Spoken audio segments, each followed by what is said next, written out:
let's see, x equals to, um, I will start with integers, so I'll say 1, 2, 3, 4, 5, 6, 7, and I will print this, and I will open the square brackets, and I will type in two colons and then minus 1. Minus 1 always starts from the backwards, from right to left, and positive numbers start from left to right.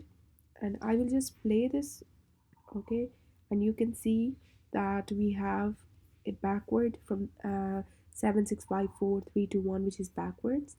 Another thing I'll tell you, if I have a string called mountain, it's just a single string, um, and if I just want to print this reversed, I can do the same thing.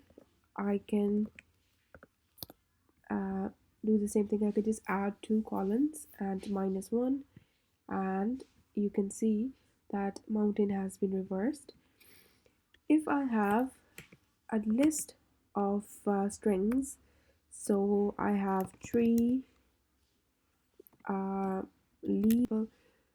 If I want to reverse this, I can just print it and square brackets, double column, minus 1, and just print that, and you will see that when I reverse the list, the words stay as it is, but it starts from the last item in the list. So branch, leaf, and tree. So it's like the tuple starts from the end.